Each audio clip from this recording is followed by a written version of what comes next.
आप देख रहे हैं मिड कैप मंत्रा और हमारे साथ हैं एलकेपी सिक्योरिटीज के सीनियर टेक्निकल एनालिस्ट रूपक डे। क्विकली मार्केट्स पर नजर डालें तो एक रेंज बाउंड ट्रेडिंग मार्केट्स में फिलहाल देखने को मिल रही है। अगर निफ्टी को देखेंगे तो एक दायरे में ही कारोबार यहां पर होते हुए दिखाई दे रहा है और 140 अंकों को ये दायरा है जिसके बीच निफ्टी घूमता हुआ दिखाई दिया है। ऑल्दो बाइंग देखने को मिल रही है बैंक निफ्टी में। बैंक निफ्टी इंडेक्स लेकर आएंगे आपकी स्क्रीन पर 350 अंक ऊपर कर रहा है ट्रेड।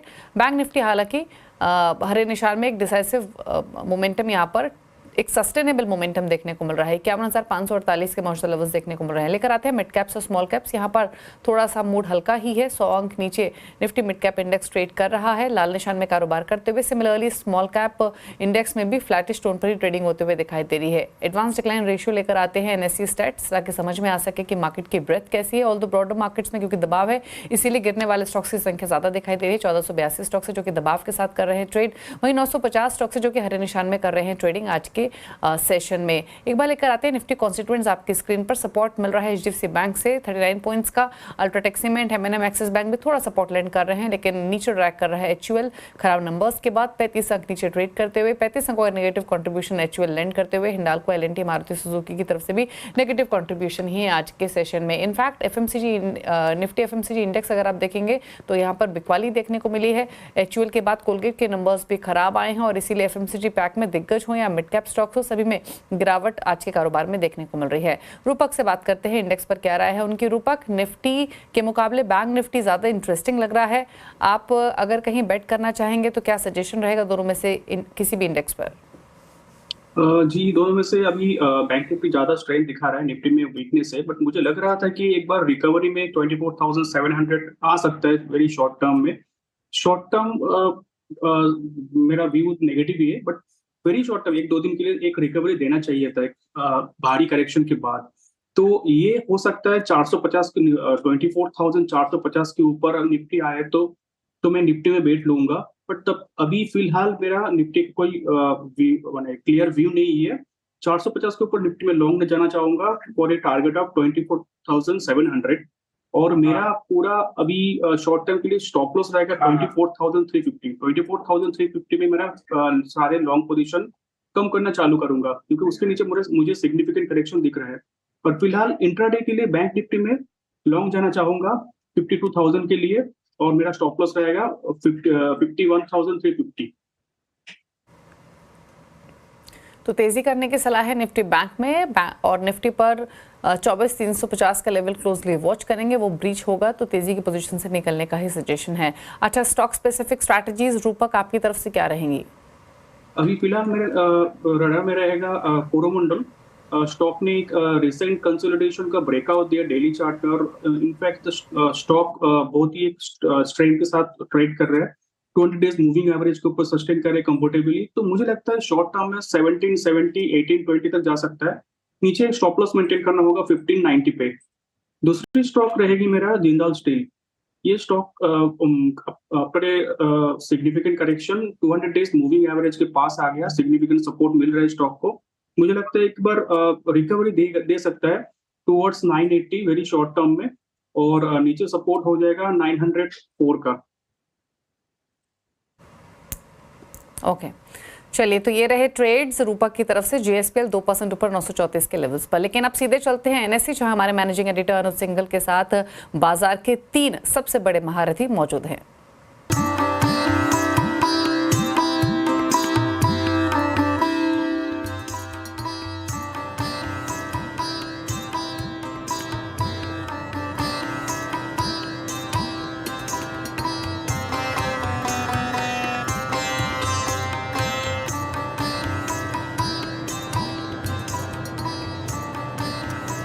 नमस्कार, मैं हूं अनुज सिंघल और मैं इस समय मौजूद हूं एनएससी में, जो भारत का सबसे बड़ा एक्सचेंज तो है ही, दुनिया का सबसे बड़ा डेरिवेटिव एक्सचेंज भी है। और भारत में इस समय जो इक्विटी कल्ट चल रहा है उसका शायद सबसे बड़ा गवाह भी है। और मेरे साथ आज 3 महारथी जो इस इक्विटी कल्ट में इक्वली पार्टिसिपेंट रहे हैं वो मेरे साथ आज जुड़ने वाले हैं। मेरे सबसे पास बैठे हैं नीलेश शाह, कोटक म्यूचुअल फंड के एमडी एंड सीईओ।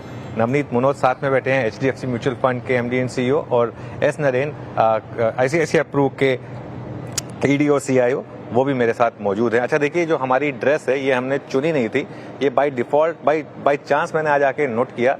तो मैं और नीलेश भाई थोड़ा इस समय मार्केट का मूड रिप्रेजेंट कर रहे हैं। नरेन इस समय थोड़ा सा, हर बार नरेन हाइब्रिड की बात करते हैं तो थोड़ा सा एक मिक्स कलर में रेड है उनका भी, लेकिन उस लेवल का रेड नहीं है जो मेरा और नीलेश भाई का है। और नवनीत जी कॉम्पेंसेट करने के लिए पूरा ग्रीन पहन कर आए हैं, तो आप सबका बहुत बहुत शुक्रिया आज हमारे साथ जुड़ने के लिए। नवनीत भाई, आपने ग्रीन पहना है तो सबसे पहले आपसे शुरुआत करूंगा। इस समय मार्केट को ग्रीन कलर देखने की बहुत ज्यादा जरूरत है, ये हो क्या रहा है मार्केट में? नहीं, पर अगर अनुज भाई सबसे पहले तो आपको दिवाली की बहुत बहुत शुभकामनाएं और आपके सभी दर्शकों को दीपावली की बहुत बहुत शुभकामनाएं। अब जो पिछले साल मिले वहां से देखेंगे तो पूरा ग्रीन का ही माहौल है, पूरी हरियाली है बाजार में। आप पिछले कुछ दिनों का करेक्शंस को बाहर निकाल दीजिए, उसके बाद भी मेरे ख्याल में निफ्टी शायद 25% ऊपर है। अगर हम स्मॉल कैप और मिड कैप इंडेक्स देखें तो 45% ऊपर है। भारतीयों का पैसा तो गोल्ड में लगा रहता है, वो भी काफी अच्छा रिटर्न दिया है पिछले एक वर्ष में। और बॉन्ड यील्ड्स भी 50 बेसिस पॉइंट गिर गए हैं, पॉइंट टू पॉइंट, तो वहां भी पैसे बने। तो ये साल तो हर एक एसेट क्लास के लिए बहुत अच्छा रहा है। पिछले कुछ दिनों से थोड़ी सी मंदी देखने में मिली है, जो मुझे लगता है कि हर बुल मार्केट में इतनी तेजी के बाद लाजमी है। थोड़ा करेक्शन होने से बाजार हेल्दी बनता है, और मुझे लगता है कि थोड़े करेक्शन के बाद, चाहे थोड़ा टाइम करेक्शन हो जाए, थोड़ा प्राइस करेक्शन हो जाए, बाजार वापस हेल्दी होकर भारत के इकोनॉमिक फंडामेंटल्स को रिफ्लेक्ट करेगा।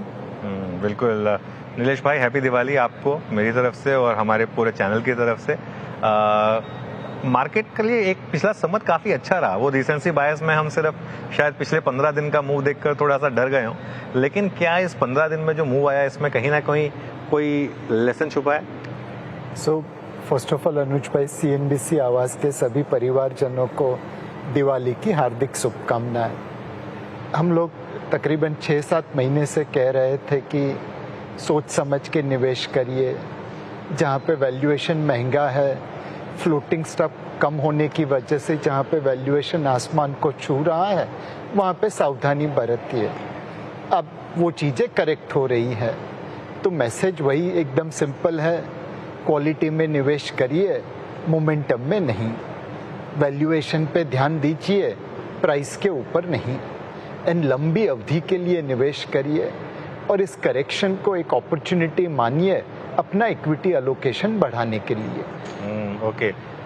नरेन जी, आपको भी दिवाली की बहुत बहुत शुभकामनाएं। इस समय इक्विटी का एक्सपोजर बढ़ाया जाए, कम किया जाए? आप तो हाइब्रिड और बैलेंस फंड की काफी वकालत करते हैं, इस समय क्या व्यू रहेगा? सभी दर्शकों का शुभ कामनाएं दिवाली के लिए। अभी मार्केट लास्ट 1 ईयर से हम एसेट एलोकेशन बात कर रहे हैं। उस समय में मार्केट बहुत ऊपर गया और अभी लास्ट 15 दिन में थोड़ा नीचे गया है। अभी भी हम एसेट एलोकेशन ही बात करेंगे, क्योंकि मार्केट 1 साल में बहुत ऊपर गया है और इंडिया का फंडामेंटल्स बहुत अच्छा है।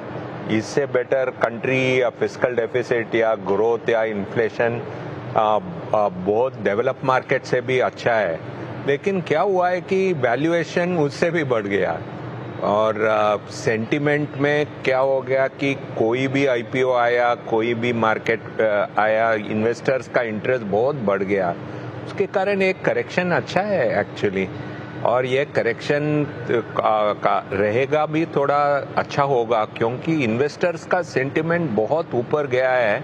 इसके कारण थोड़ा मॉडरेशन इन सेंटिमेंट में क्या होता है कि इन्वेस्टर्स का रिटर्न एक्सपेक्टेशन भी बहुत बढ़ गया, और वो सब थोड़ा कम होने से अच्छा है। म्यूचुअल फंड इंडस्ट्री के लिए भी अच्छा होगा कि हम एसेट एलोकेशन बात कर रहे थे, लेकिन कोई भी डेट में इन्वेस्ट नहीं कर रहा था, सब इक्विटी में ही इन्वेस्ट कर रहा था।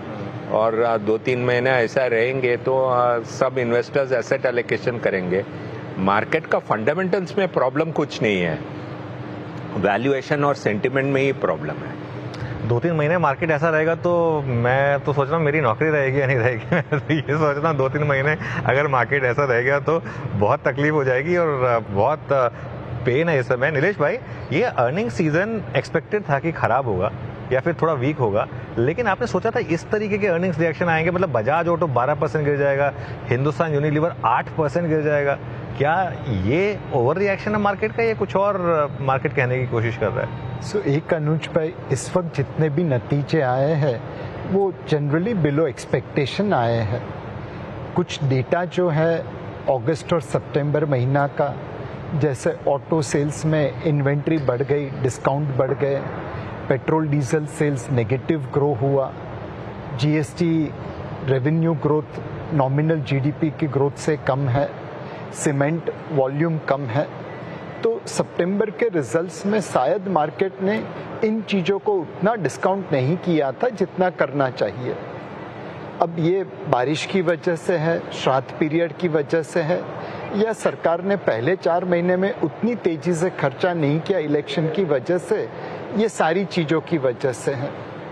अगर इस फेस्टिवल सीजन में बिकवाली होती है, सेल्स होती है, कंजम्पशन बढ़ता है, तो मेरे हिसाब से मार्केट को विश्वास बरकरार रहेगा कि नतीजे सितंबर क्वार्टर के बिलो एक्सपेक्टेशन है, बट दिसंबर और मार्च में रिकवरी हो जाएगी। बट अगर इस फेस्टिवल सीजन में हम कंजम्पशन को ऊपर आते नहीं देखेंगे तो ऑब्वियसली लोगों के अर्निंग्स एस्टीमेट में थोड़ा डाउनग्रेड होगा। बट इस मार्केट को आप 2 तरीके से देखिए। एक मार्केट है जहां पे लेने का समय है, अब बॉटम कहां बनेगी कोई नहीं कह सकता, बट आप वैल्यूएशन वाइज अपनी हिस्टोरिकल एवरेज के आसपास ले रहे हैं, फंडामेंटल भी ठीक ठाक है। आप इस समय अगर निवेश करेंगे तो आपके रिटर्न एक्सपेक्टेशन मॉडरेट कर दीजिए। ये लाल कलर हमने इसलिए पहना है कि लोग अपनी रिटर्न एक्सपेक्टेशन मॉडरेट करें।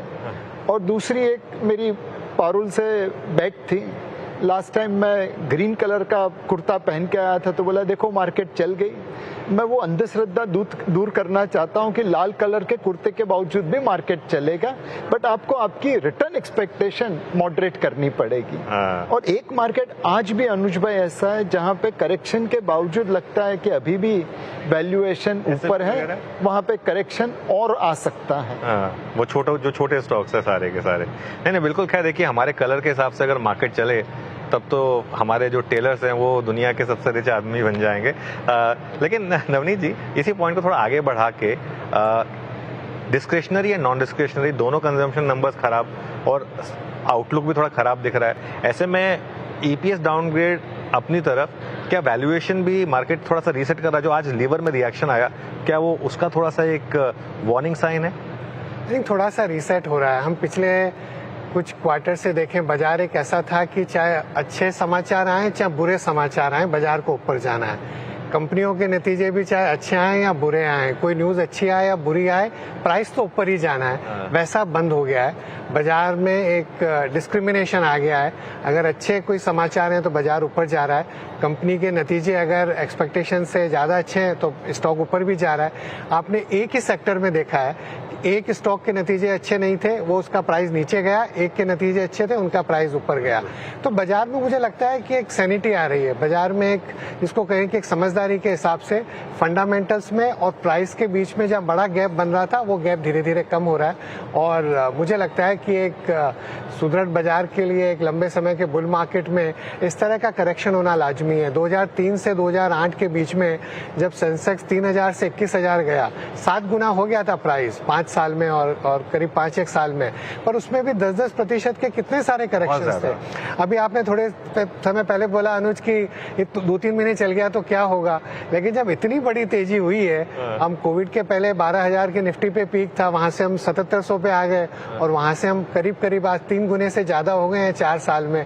तो इतने बड़े ऊंचाई पर जाने के बाद थोड़ा बहुत करेक्शन होना बिल्कुल लाजमी है। नहीं वो पता है मैंने क्यों कही थी बात मैं इसलिए कही थी क्योंकि देखिए वो 2003 से 7 के फेज में आप 10% की बात कर रहे हैं, 3 करेक्शन आई थी 30% से ज्यादा वाली, है ना। तो वो टाइम दूसरा था। लेकिन वो नरेंद्र जी, क्योंकि पैसा जो ये वाला पैसा है ना, इसने वाली करेक्शन देखी नहीं है, उस पैसे ने करेक्शन देखी थी और उस समय हमारी मार्केट एफआईआई ड्रिवन थी, तो वो फिर भी चाहे उनको ड्रॉडाउन्स का शायद उतना एक्सपीरियंस था। ये जो कोविड के बाद पैसा आया, इसने तो पहली बार शायद इस तरह की करेक्शन देखी है। तो सवाल ये उठता है कि फिर क्या वो टिक पाएगा अगर इस तरीके से आपने बोला कि 2-4 महीने अगर और चल गया मार्केट में करेक्शन चल गया, तो फिर वो पैसा रहेगा क्या मार्केट में? वो मुझे पता नहीं है, बट इसलिए हम 1 साल से एसेट एलोकेशन बोल रहे हैं क्योंकि उन लोगों को पता होना चाहिए कि इक्विटी मार्केट वन वे नहीं चल सकता है।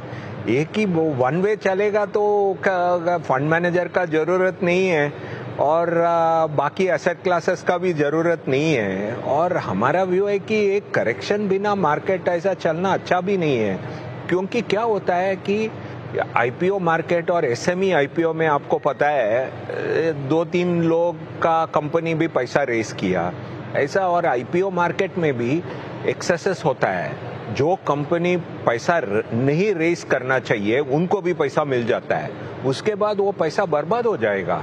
इसके कारण क्या पीरियोडिक करेक्शन इम्पॉर्टेंट है, क्योंकि लेवल ऑफ रिस्क जो लोग इन्वेस्टर लेता है वो रिस्क बहुत ज़्यादा हो जाता है, उसके बाद उनका नुकसान हो जाएगा, उसके बाद वो लोग मार्केट को ब्लेम करेंगे। एक्चुअली मार्केट को नहीं ब्लेम करना चाहिए, उनको ही ब्लेम करना चाहिए, क्योंकि वो लोग बहुत रिस्क ले रहे हैं। इसलिए पीरियोडिक करेक्शंस और पीरियोडिक रिटर्न नेगेटिव होना इम्पोर्टेंट है। मेरा टीम में भी 2-3 लोग हैं जो जिनको करेक्शन ही नहीं देखा है, उन 4 साल हो गया मार्केट में रहने के बाद भी वो करेक्शन नहीं देखा है। उनको बोलता हूँ क्यों ऐसा वैल्यूएशन देता है, ये कवरेज स्टॉक को बोलता है, मैं ये तेजी ही देखा हूँ। इसके कारण मैं बोलता हूँ कि पीरियोडिक मंदी अच्छा है लॉन्ग टर्म इन्वेस्टर के लिए। हम 35 इयर्स में मार्केट में कितना तेजी देखा है, कितना मंदी देखा है, लेकिन इक्विटी में हमारा इंटरेस्ट और एसेट क्लास इंटरेस्ट बहुत ज़्यादा है, और वो मंदी के कारण ही हमारा इंटरेस्ट बढ़ गया है एक्चुअली। वो 2020 जैसा मार्केट में इतना माउथ वाटरिंग इन्वेस्टमेंट अपॉर्चुनिटीज मिला, इसलिए पीरियोडिक मंदी बहुत जरूरत है मार्केट के लिए। बिल्कुल, वो कई बार ऐसा लगता है अक्टूबर का महीना नेगेटिव जा रहा है, हम लिखते हैं कि मार्केट में नेगेटिव रिटर्न दिए, तो कोई रिप्लाई करता है सर आपने पॉजिटिव की स्पेलिंग गलत लिख दी है। सबको पॉजिटिव रिटर्न्स की इतनी आदत पड़ गई है। तो नरेंद्र जी, तो आपकी बात सुन के ऐसा लग रहा है आप ये साल नेगेटिव रिटर्न भी हो सकता है इक्विटी में, ये भी पॉसिबल है? हाल पता नहीं है, लेकिन मैं क्या बोल रहा हूँ, correction is a integral part of market. Okay. And जो लोग इक्विटी में हैं, वो जो लोग इक्विटी में हैं उनको नेगेटिव रिटर्न नहीं देखने चाहिए, तो वो इक्विटी में रहने के लिए they should not be there, वो लोग एफडी में ही रहना चाहिए। वो पीपल, वो जो लोग इक्विटी में है वो नेगेटिव रिटर्न देखने के लिए दे शुड बी विलिंग। वो आज मुझे प्रॉब्लम है, मैं जब इन्वेस्टर के साथ बात करता हूँ, उनको बोलता हूँ इक्विटी में नेगेटिव रिटर्न आ सकता है, वो लोग देखते हैं एज दो मैं कोई और एक कॉन्टिनेंट से बात कर रहा हूँ। इसलिए ये सब करेक्शन उनको देखना चाहिए, उसके बाद भी इक्विटी में इन्वेस्ट करना चाहिए। वही मेरा पॉइंट है। वैसे ऐसा नहीं है कि अर्निंग सीजन में अच्छे नंबर्स नहीं आए हैं। नवनीत सर, आपकी कंपनी ने तो ऐसे छप्पर फाड़ के नंबर दे दिए। मैं तो देख रहा था उस दिन, वो 2-3 दिन से आपका वो स्टॉक चला, ऐसा ज़बरदस्त चला। खैर ऑब्वियसली मैं आपके स्टॉक की बात नहीं कर रहा हूँ, लेकिन इस पूरे स्पेस की बात कर रहा हूँ, मार्केट से रिलेटेड, चाहे एसेट मैनेजमेंट हो, चाहे एक्सचेंजेस हो, डिपॉजिटरीज हो। क्या ये एक हाइडिंग स्पेस बन सकती है?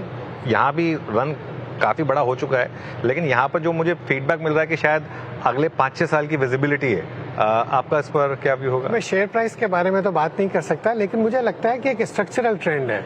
जो हम फाइनेंशियलाइजेशन ऑफ सेविंग्स की बात करते हैं, कि जो एक नई कल्चर है जहाँ पर रिस्क एपेटाइट ज़्यादा है, लोगों में एक समझ बढ़ी है, जागरूकता बढ़ी है कि थोड़ा थोड़ा पैसा लगाकर लंबे समय में एक बड़ा पैसा बनाया जा सकता है, वो एक बड़ा स्ट्रक्चरल ट्रेंड है। बाजार में इस तरह के उतार चढ़ाव आएंगे, और नरेंद्र ने और नीलेश भाई ने सही बोला कि इस तरह का करेक्शन आने से थोड़ा एक सैनिटी आता है। एक रिस्क एपेटाइट जो बहुत ज़्यादा बढ़ गई थी, कुछ ऐसे फंड्स हैं जहां निवेशक देख रहे थे पिछले 1 साल का रिटर्न देखो और अगले साल भी आ जाएगा। हमारा एक डिफेंस फंड था जिसने पैसा 1 साल में दुगुना करा, तो लोगों को लगा इस साल भी दुगुना हो जाएगा। हमने तो उसमें सब्सक्रिप्शन लेना बंद कर दिया, पहले एसआईपी ली और थोड़े समय के लिए तो एसआईपी भी बंद कर दी। कि इस तरह से हर नीचे से पेड़ आसमान तक नहीं उग जाते हैं, बीच बीच में करेक्शंस भी आएंगे, तो वो एक समझदारी बहुत जरूरी है। बट ये स्ट्रक्चरल ट्रेंड है अनुज भाई। मुझे लगता है कि अभी तो जैसे हमारे 5 करोड़ निवेशक हुए हैं म्यूचुअल फंड इंडस्ट्री में, मेरे ख्याल में 20 करोड़ डीमैट अकाउंट है, लेकिन यूनिक शायद 8-9 करोड़ निवेशक होंगे। ये नंबर बढ़ता रहेगा, थोड़ा बहुत बाजार ऊपर नीचे होगा तो उसकी ग्रोथ की रेट ऊपर नीचे हो सकती है, लेकिन स्ट्रक्चरल ट्रेंड जो लाइन ऊपर जानी है वो कम नहीं होगी। वही कल मेरी बात हो रही थी सुनील सर से, वो कह रहे थे हमने तो अपना पास परफॉर्मेंस वाला कॉलम हटा दिया है। अब जब हम न्यूज़ लेटर भेजते हैं तो वो पास परफॉर्मेंस का वो हटा ही दिया, क्योंकि लोग एक्सपेक्टेशन उसी हिसाब से बढ़ जाती हैं। नीलेश भाई, आपके हिसाब से ये जो सेक्टर है जहाँ पर क्लियरली एक विजिबल है और ये अर्निंग्स बैक्ड है, लेकिन क्या यहाँ पर अभी भी वैल्यूएशन ठीक ठाक है यार? यहाँ पे भी वही हो गया मामला कि कंपनीज तो अच्छी हैं लेकिन स्टॉक्स का भाव कहाँ का कहाँ पहुँच गया? सो अनुज भाई, अगर आप 6 महीने का व्यू लेके देखते हैं तो वैल्यूएशन महंगा है। आप 6 साल का व्यू लेके लेते हैं तो वैल्यूएशन सस्ता है। नज़र का फर्क पड़ रहा है। आज ऐसा नहीं है कि इंस्टीट्यूशनल इन्वेस्टर्स ये चीज़ों को नज़रअंदाज करते हैं। बट अल्टीमेटली पैसा लंबी अवधि के लिए बनता है। आप मार्केट में डेली ट्रेडिंग करते रहेंगे, पैसा बनाना मुश्किल है। लंबी अवधि के लिए निवेश करेंगे, कुछ नहीं करने का पैसा बन जाएगा। तो मेरे हिसाब से एक लंबी थीम पकड़िए, अच्छी कंपनी के स्टॉक खरीदिए एंड उसके ऊपर बैठे रहिए। अगर आपको वो नहीं समझ आता तो फिर आप म्यूचुअल फंड में करिए। SIP के जरिए आप देखिए पिछले 20, 25, 30 सालों में लोगों ने क्या रिटर्न बनाए हैं। अब SIP जब करते हैं तो सब इच्छा की पूर्ति हो जाती है, लेकिन अग्नि परीक्षा तो आती है। मार्च 2020 में SIP के रिटर्न 3 साल के लिए नेगेटिव हो गए थे। उस अग्नि परीक्षा में जो पसार हुआ आज डबल डिजिट रिटर्न कमा रहा है। तो जैसे समंदर में भरती ओट आती है, वैसे मार्केट में उतार चढ़ाव आएंगे। बिल्कुल, नहीं, बहुत सही बात कही आपने। और नरेंद्र जी, इस समय मार्केट में एक कॉन्ट्राबेट कहें या फिर जो मर्जी कहें जो थोड़ा चलने लगी है, वो है private banks. Large private banks जो काफी समय से अंडर परफॉर्म कर रहे थे, वहां पर थोड़ी सी बाइंग शुरू हुई है। आप इसमें पार्टिसिपेट कर रहे हैं क्या? क्या आपको लग रहा है ये स्पेस आउट परफॉर्म करेगी? हमारा व्यू है कि बैंकिंग, प्राइवेट बैंक के अलावा बाकी सभी सेक्टर में वैल्यूएशन एक्स्ट्रा है compare to last 5 years. Private bank एक ही सेगमेंट है जहां प्राइस टू बुक देखेंगे या प्राइस टू अर्निंग्स देखेंगे, लास्ट 5 ईयर एवरेज से लोअर है eight this point of time. इसलिए हमारा पोर्टफोलियो में इसमें भी देखेंगे तो बाय एंड लार्ज मेरा पोर्टफोलियो में, बिकॉज थोड़ा कॉन्ट्रेरियन वैल्यू स्टाइल है मेरा, टॉप होल्डिंग प्राइवेट बैंक बन गया अभी, और biggest weightage in the portfolio भी प्राइवेट बैंकिंग बन गया अभी। और लेकिन बैंकिंग का एक व्यू क्या है कि it is the number 1 holding of most of the funds. So जब रिडेम्पशन आएगा तो लोग भेजेंगे, इसके कारण उतना डिफेंसिव नहीं रह सकता है। बट यही चीपेस्ट सेक्टर है इन द इंडियन मार्केट आज। आप रिडेम्पशन एक्सपेक्ट कर रहे हैं इसका? नहीं एक्सपेक्ट कर रहे हैं। इनफैक्ट इन्फ्लोस ये महीना भी जब मार्केट गिरा है, इन्फ्लोस आते रहते हैं। ऐसा का SIP का ट्रेंड चेंज नहीं हुआ है और कुछ ट्रेंड चेंज नहीं हुआ है। बट लेकिन banking is the only cheap sector in the market at this point of time relatively. Ramneet भाई, आपकी भी नरेंद्र ने कि एक मैच्योरिटी लेवल जो निवेशकों में वही है, पूछने वो है वाला कि था। जिस दिन बाजार नीचे जाता है, हमने देखा हमारे नंबर ऑफ परचेज ट्रांजैक्शंस बढ़ जाते हैं। तो लोगों को पहले ऐसा होता था कि वॉलेटिलिटी ज्यादा है, अगर बाजार गिर रहा है तो एक डर लगता था।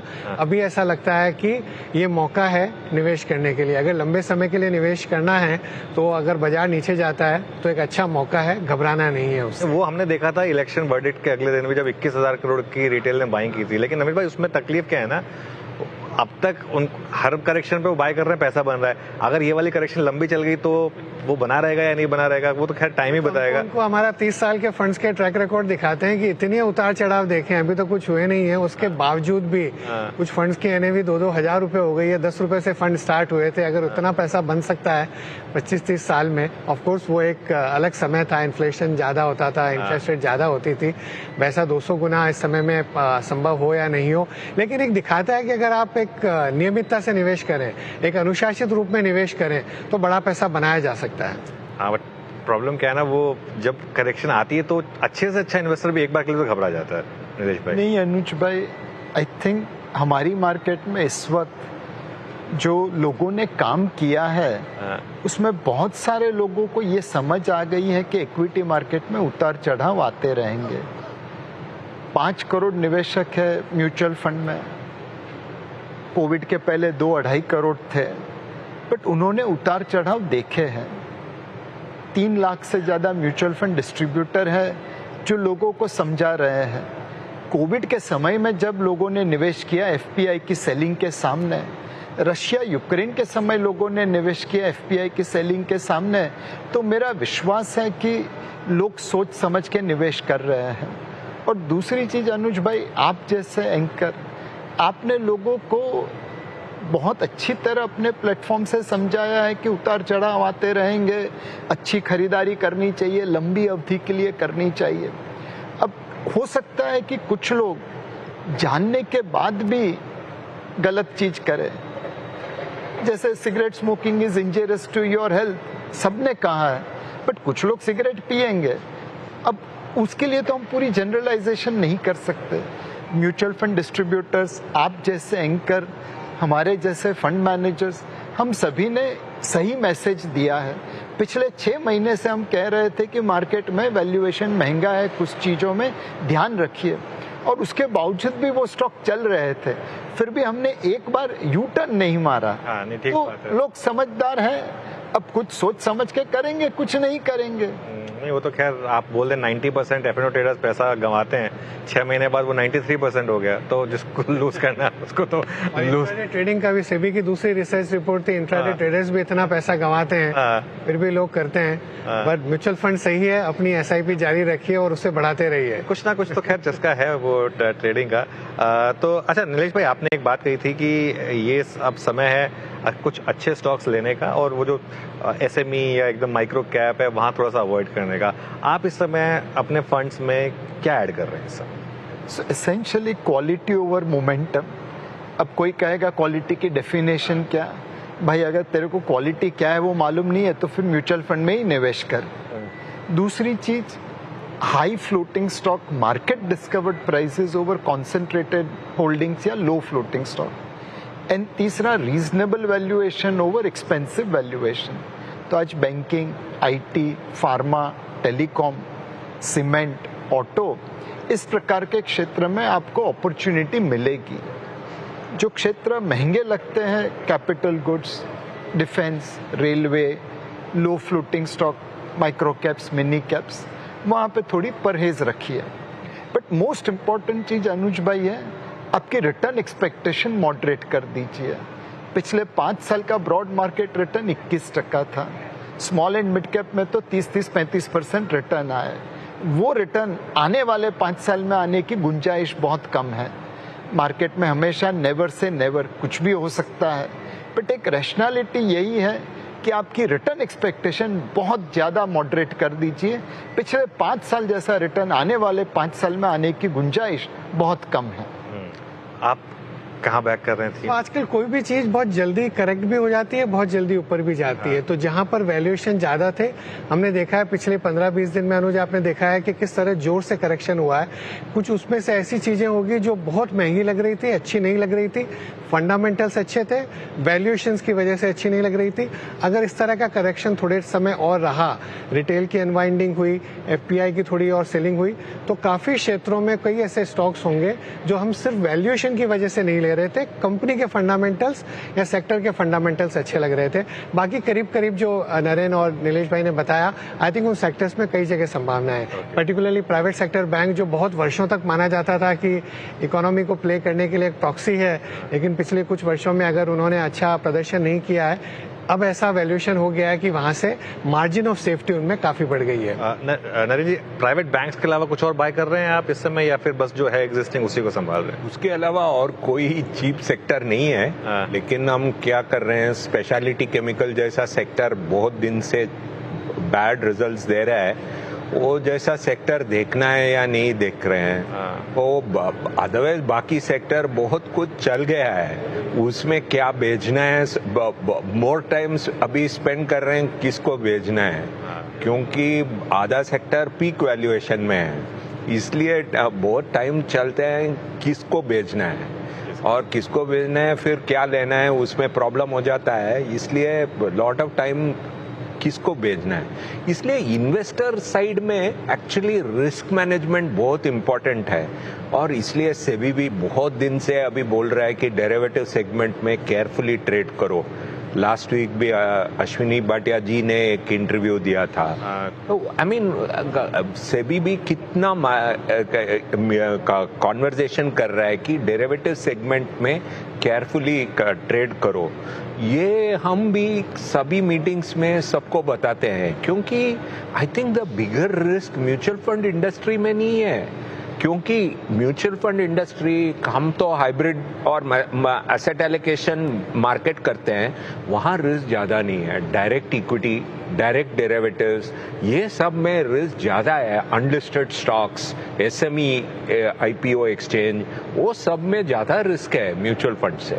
ऐसा नहीं है कि लॉस नहीं हो सकता है म्यूचुअल फंड में, वहाँ का लॉस कम होगा compare to all these areas. वो हम एक्चुअली एक्सप्लेन करते हैं कि एक्चुअली जो लोग SME IPO में इन्वेस्ट करता है उसको एक्चुअली देखना चाहिए, क्योंकि सेबी वेट नहीं करता है उसका IPO डॉक्यूमेंट्स को, इसलिए ये सब एक्चुअली ज़्यादा और वो मैनेज करना है।